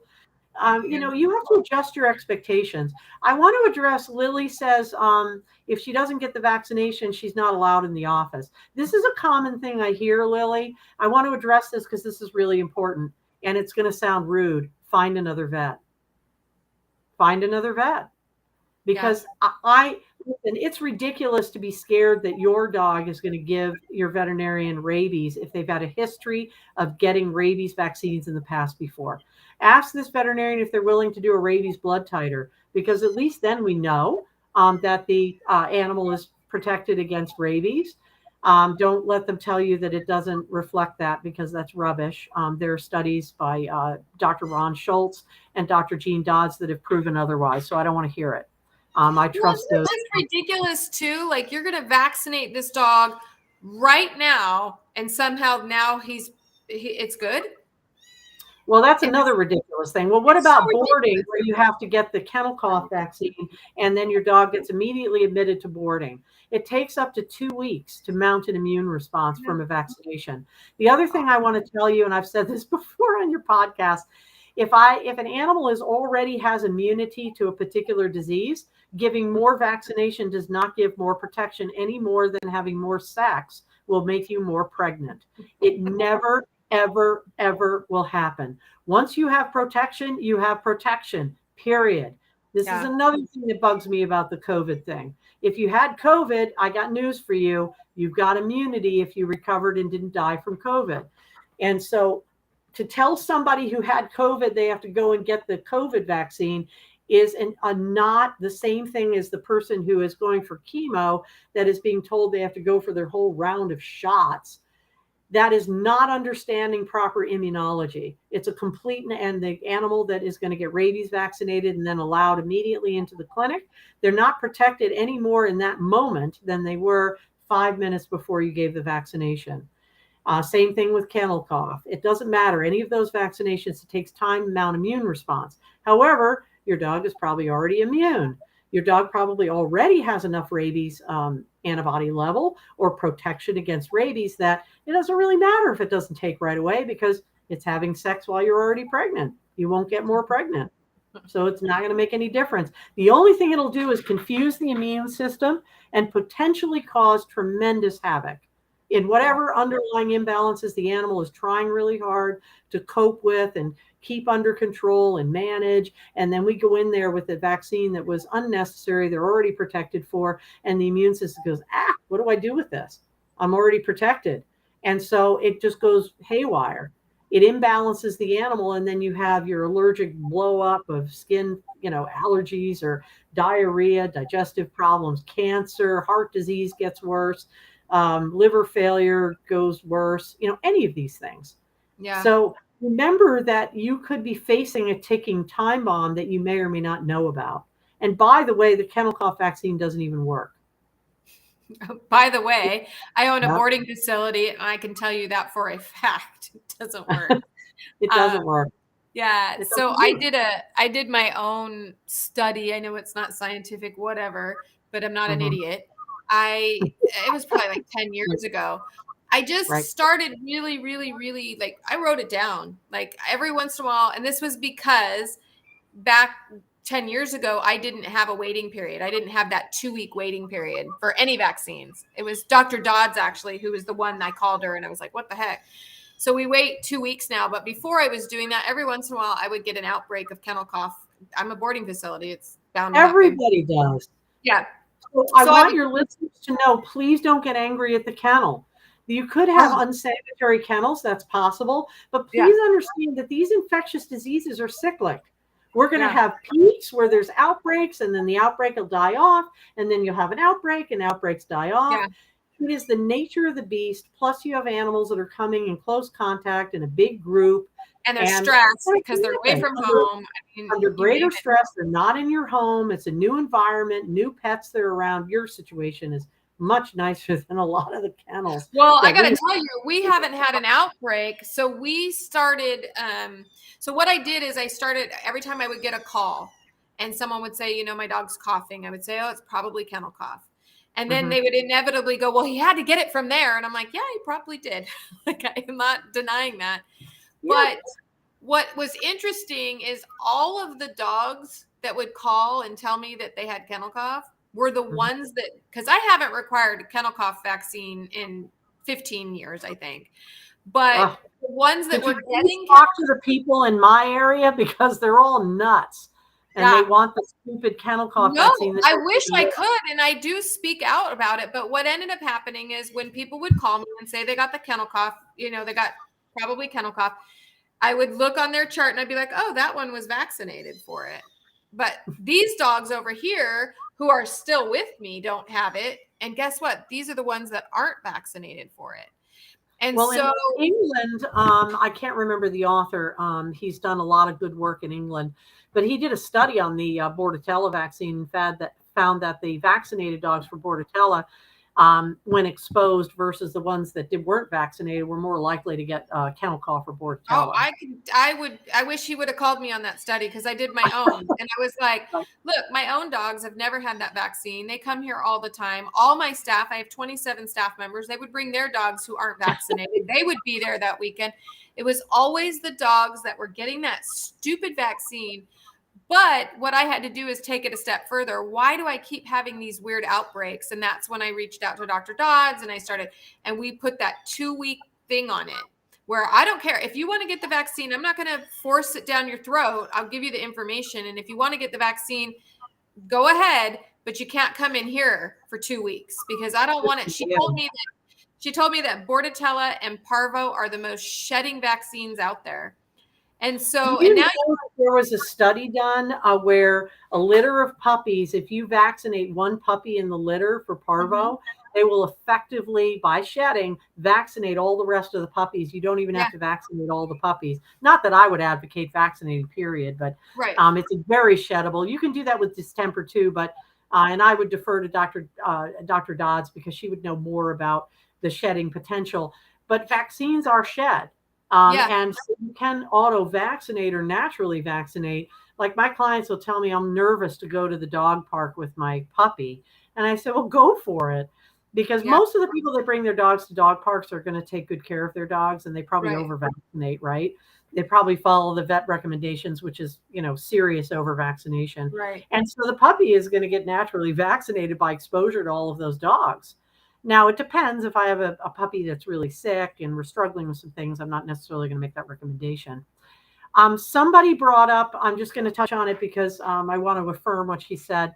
Washington State required a vaccine before her dog's permanent tracheostomy. And then sometime soon after that, her dog suffered or died from cancer. I'm going to tell you that's no surprise, and shame on a university for practicing bad medicine. Because yes, I agree with you, and they're angry 8 years later. All I can say is try really hard to turn your anger into something healthy and constructive for yourself, maybe helping to educate other people, because I don't want you to get sick from the heartache that you received, because your dog didn't deserve that, probably didn't deserve the tracheostomy either, but that's another story. Again, find a homeopath if you can. We're going to be able to do the most. We can't cure everybody, but we're going to do the most beneficial, safest, deepest, most effective treating that you're really going to see anywhere. And if Deb is still on, her dog is already improving from the recommended remedy I gave, and I barely ripped her dog up. It's just out of generosity. I took a couple of symptoms and I said, because I couldn't get her in for about a month, and I was really worried about the sensitivity of the problem. So I wanted to mention that, and I try to heal yourself in the best way you can by honoring your dog, to try to help educate. And also know, I did things early on in my practice when I was fresh out of veterinary school that if I knew what I know today, I would have done things differently with some dogs that I had had. And you only know what you know when you know it. And take the powerful information, and instead of turning it into anger toward those individuals, it's their ignorance and their poor practice of medicine, I'm sorry to say. And advocate for the ones that you can advocate for now, in making choices that are healthier and better for that pet, and really cut yourself some slack, because we've all made mistakes. I've made mistakes. I wish I could have done things different for some of my dogs. I had arsenic in my well for years and couldn't understand why my dogs were dying early of cancer. And I'm a homeopath. I was like, what's wrong? I almost died of arsenic poisoning from my very own well. That's how I found out. So the point is that, not that I knew about that, but I felt critical about that. I'm like, why is my dog dying at 9.5 years old? My clients' pets are living longer and healthier. What am I doing wrong? And it isn't always something you're doing wrong. Sometimes there are some external factors, or you get bad guidance. I had people that were putting testing and checking my water, but they didn't check for poisonous chemicals. Wow. And it's not standard practice to do that. Well, shame on them. I thought that I was getting proper treatment at my well, and they were just treating for iron. So we can make a change when we know how to make a change, and we know what we can change. And be kind to yourself, even after this podcast. There's also a podcast Carrie and I did about veterinary-induced diseases on my website. That one's amazing. A lot of the diseases we're talking about, the people are asking questions, are veterinary-induced diseases. And that's another way to help empower yourself. Because again, I hated doing the podcast. When Carrie heard me say veterinary-induced disease, she was like, oh my gosh, will you do a podcast? And I said, don't make me. Oh my God, don't. My colleagues are going to hate me forever for that. So since she made me do that podcast, you may as well listen to it. And I hope it has some more valuable information for you, because she made me do it. It is. I did. I made her do it. I forced it out of her.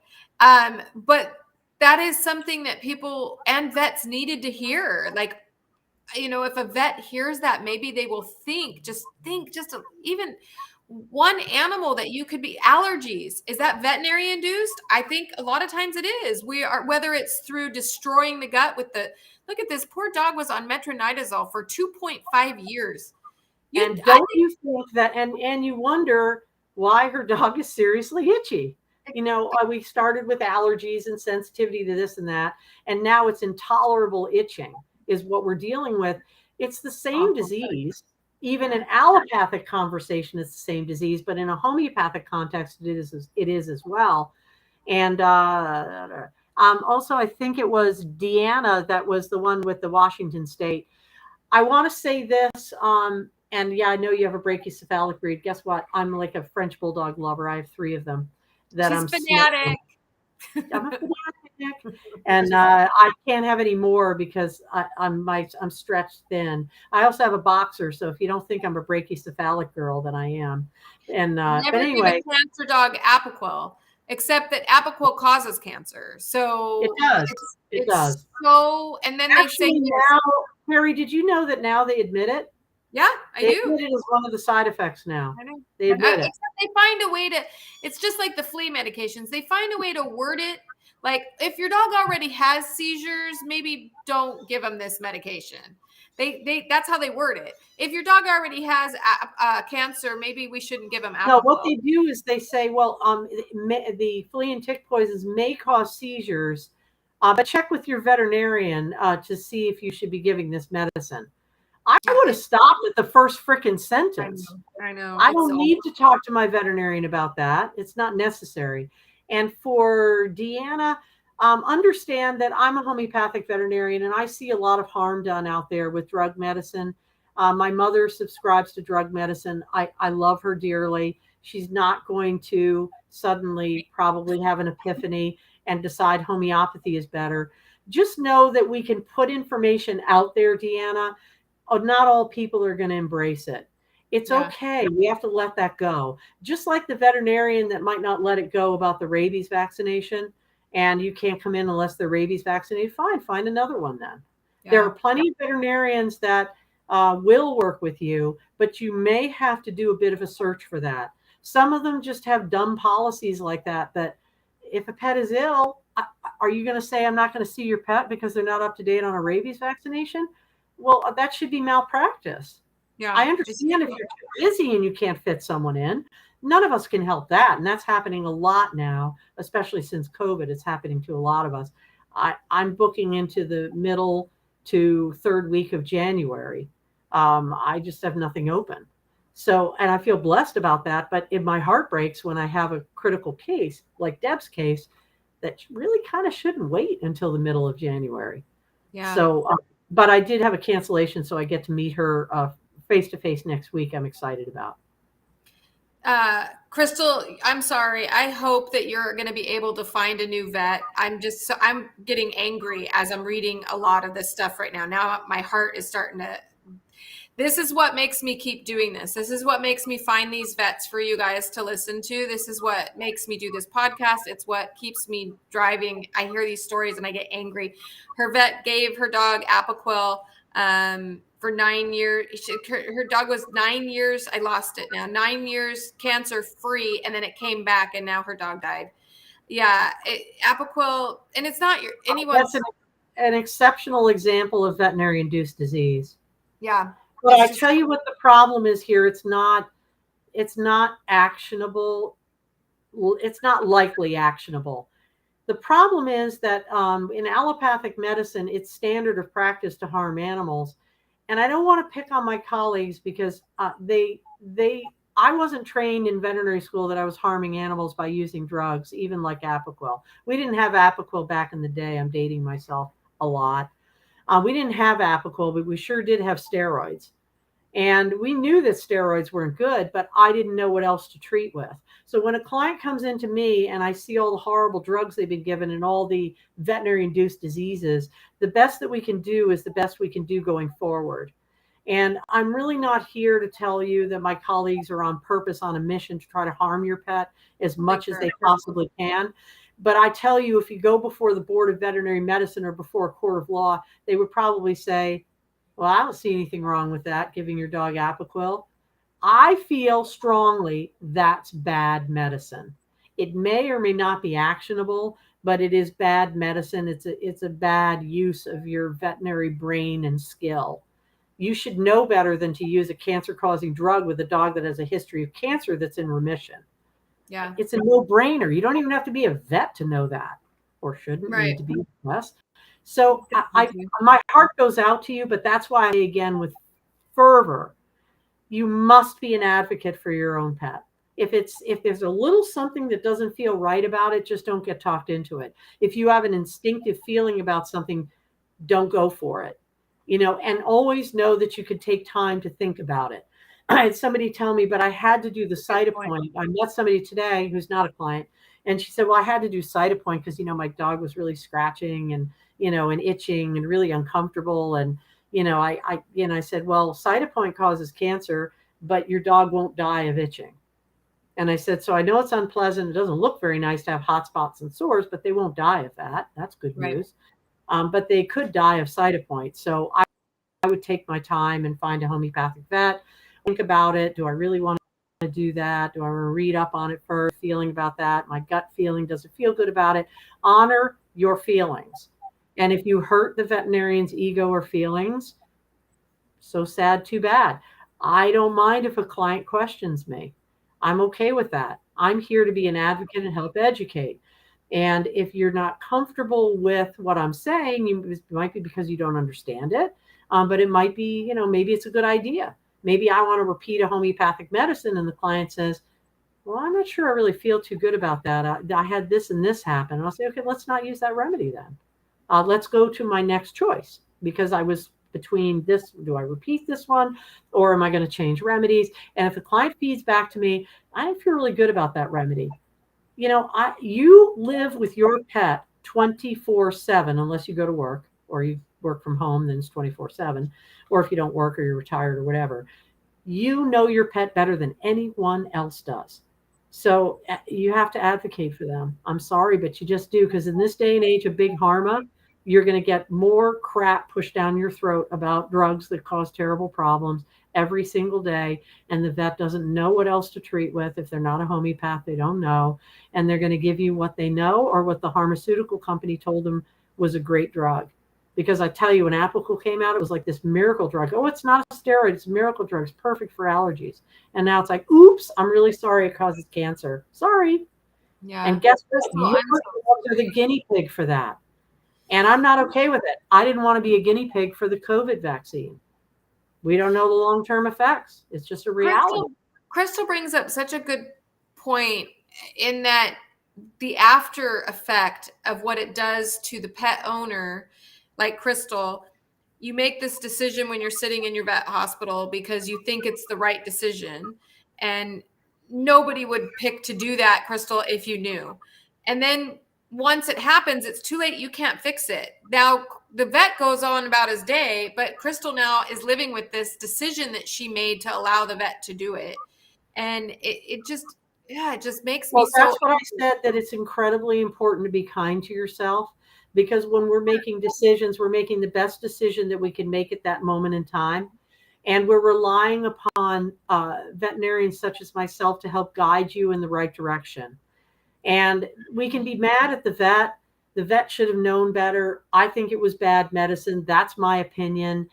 Maybe it's actionable. Maybe it's not. I'm not really sure. But the bottom line is that we can take this on and we can harm ourselves energetically and physically for the decisions that we made, or we can harm ourselves by being angry at the veterinarian, or we can empower ourselves for knowing that, wow, look at what happened here. I've really learned something. My pet gifted me, my loved one gifted me this knowledge that hurt me to the core of my being, that I have the strength and the purpose to be able to help educate other people if that's even possible. And believe me, there are going to be plenty of people who won't listen to you. No, that was a miracle. That's helpful for my dog. My dog never got cancer. My dog doesn't have cancer yet. Whatever. Dental cleaning. My pet was fine after the dental cleaning. Well, mine died. Well, mine was fine.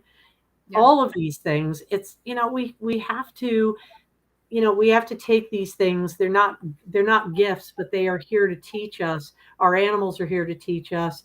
These podcasts are here to teach us.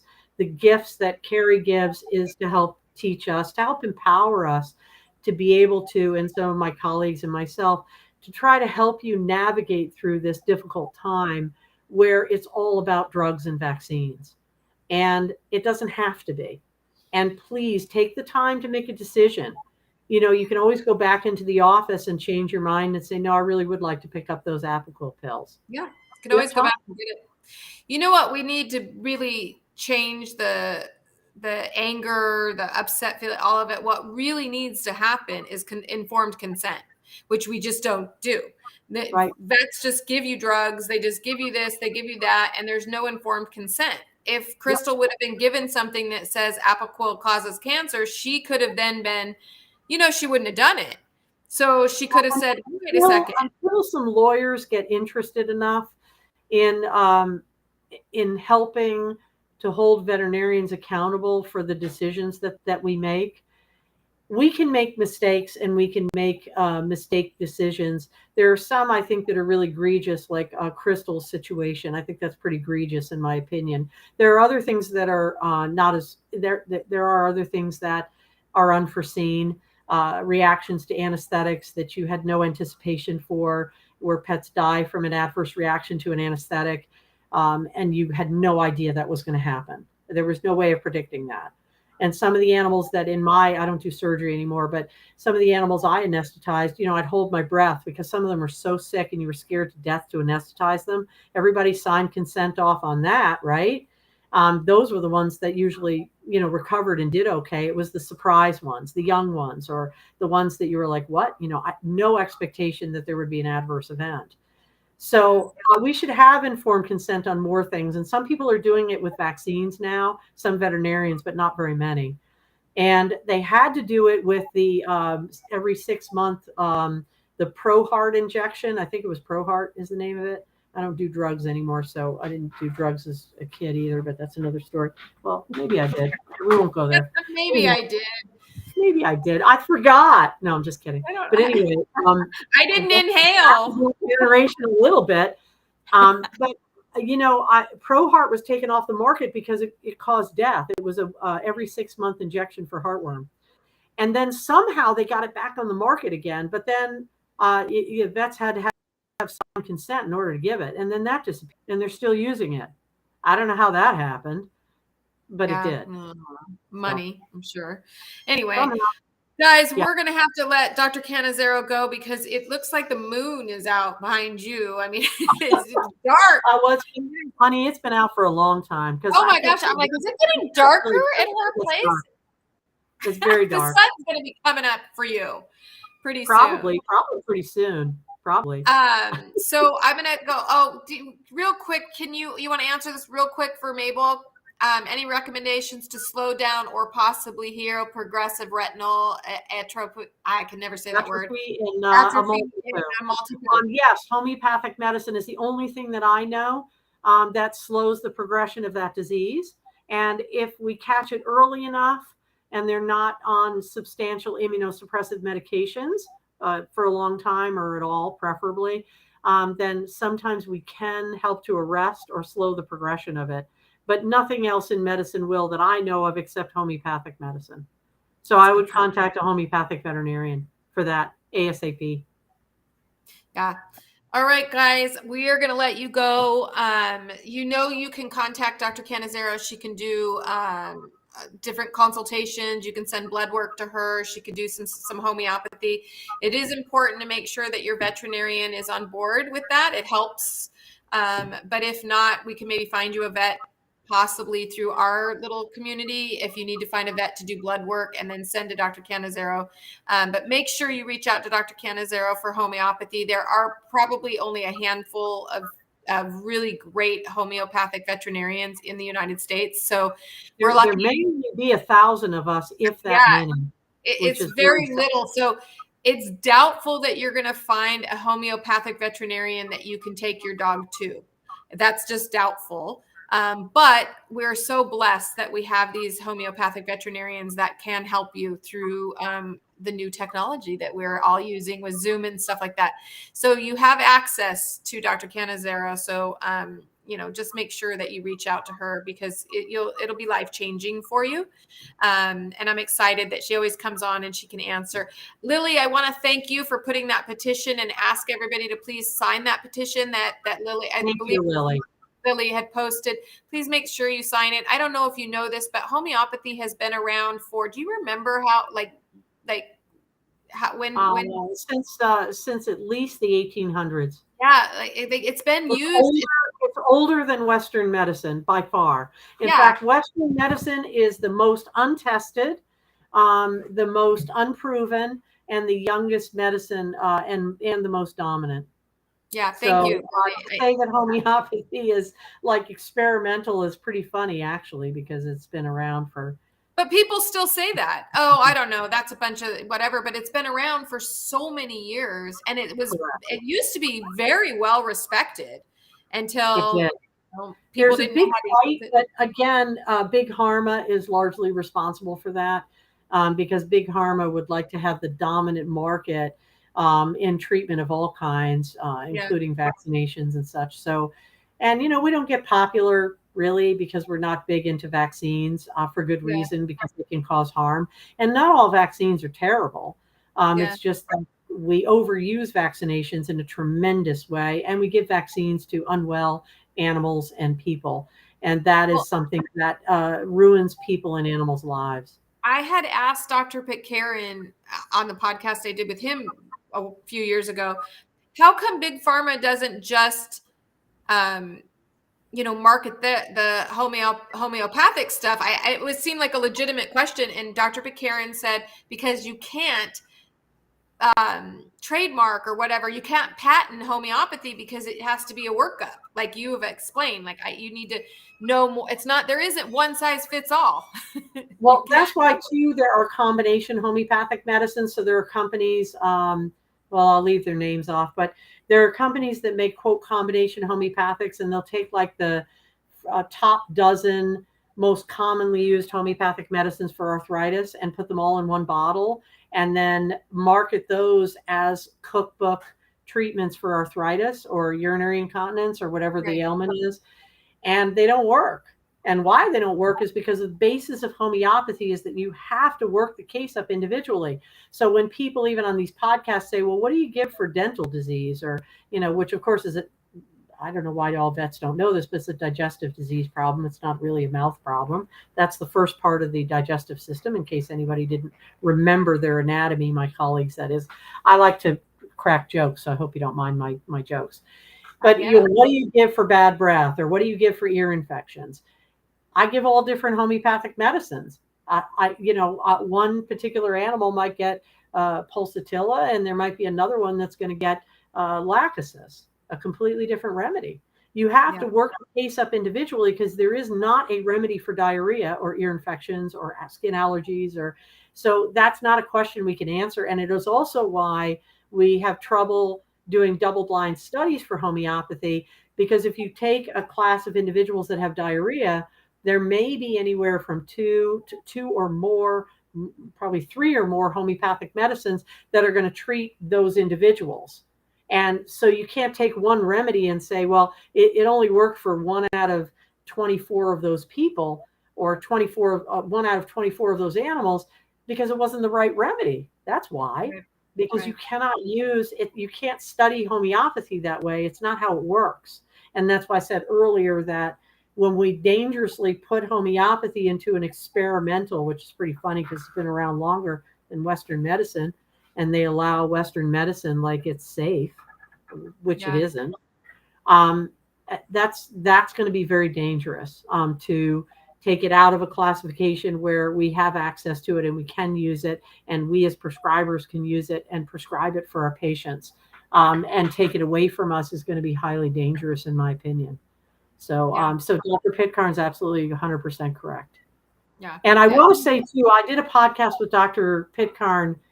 I don't know that he has posted it, but he didn't realize that I had a background in working in research for a while. And I want to just say quickly, and I know we're supposed to wrap this up. Whenever we talk about a gold standard as being double-blind studies, I have news for you. I worked in research for some time before going to veterinary school. And I can tell you there's different ways of analyzing data. There are humans running those studies. We have our own perceptions, and double-blind studies in science is not a gold standard.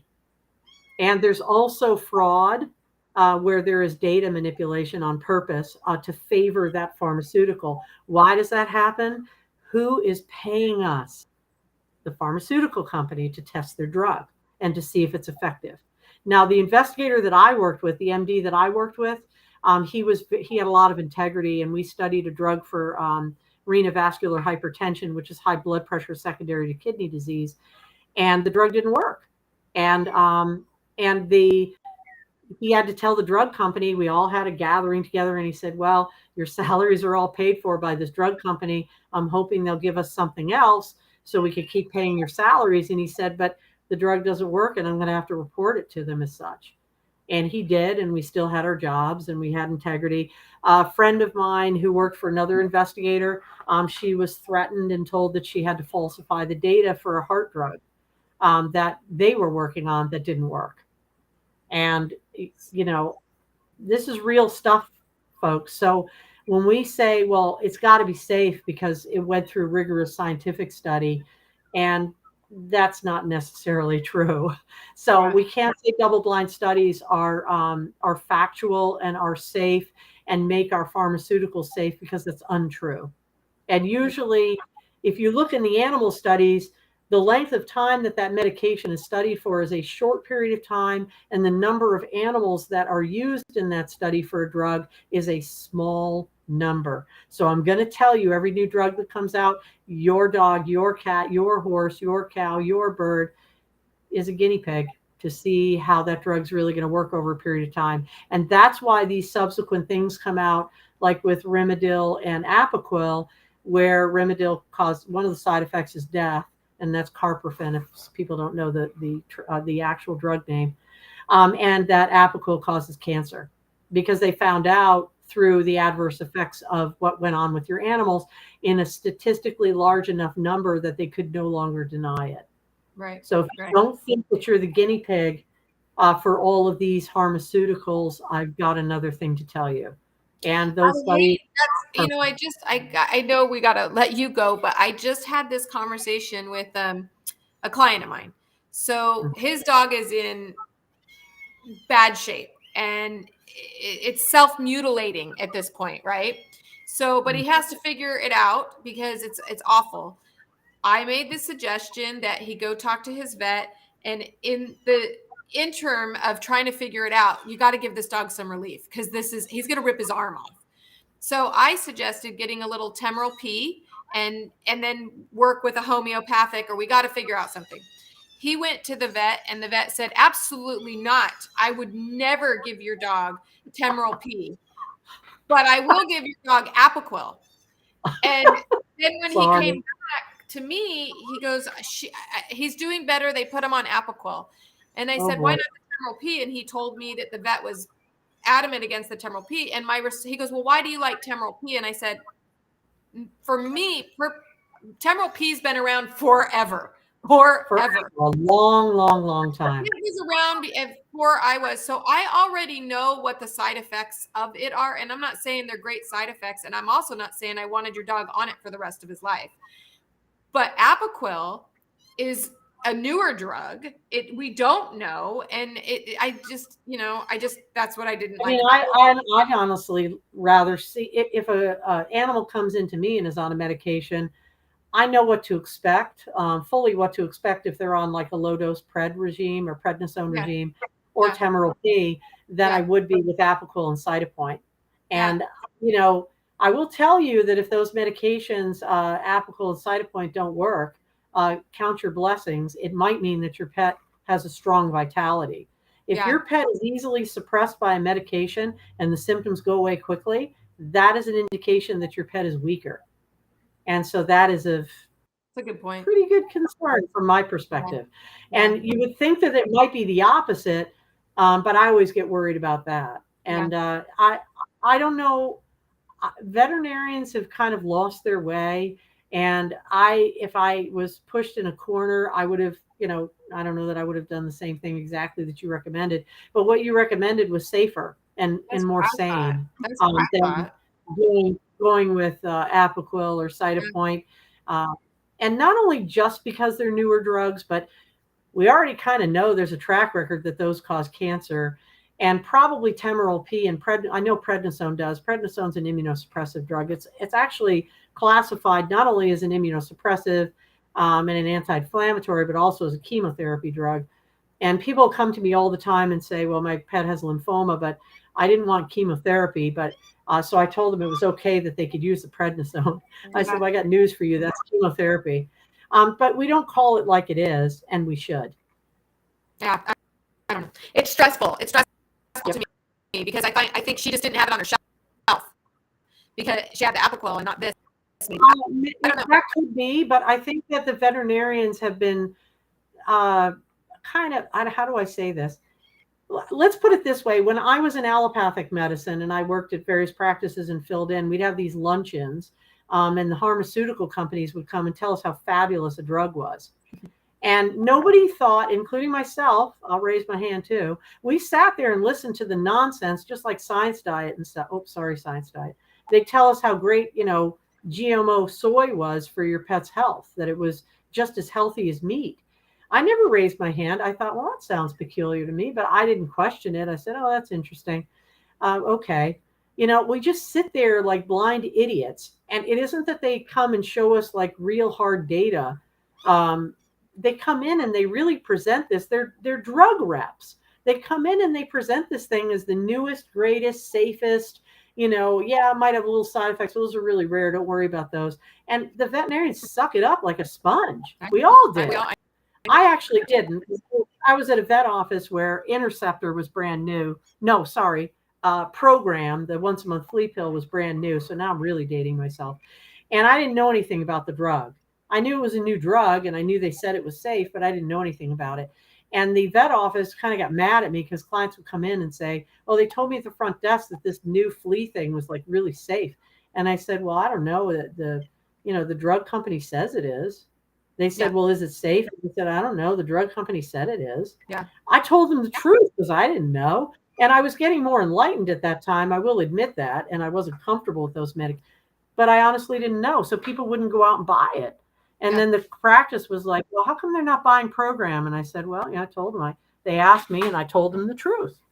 And they were like, "Well, you should tell them it's safe." And I said, "I don't know it's safe." Yeah. Because I don't know it's safe. Just because a drug rep told me it was safe doesn't mean anything to me. Just because she bought me pizza. Doesn't. Yeah. Yeah, pizza's healthy. They always bought a pizza. Yeah. And then I believed everything they said. I'm so stupid. So. Yep. Anyway, all right, guys, we are going to let you go. All right, Lily, if your pet has a problem with the rabies vaccine, work with your homeopath for treatment of any adverse reactions. Yeah. I think that was a question.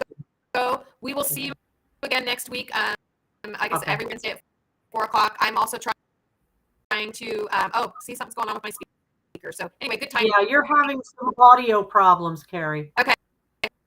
All right, guys, I'm going to go ahead and let you go. Thank you, everybody. Thank you for your precious time this evening. And thank you, Carrie, as always.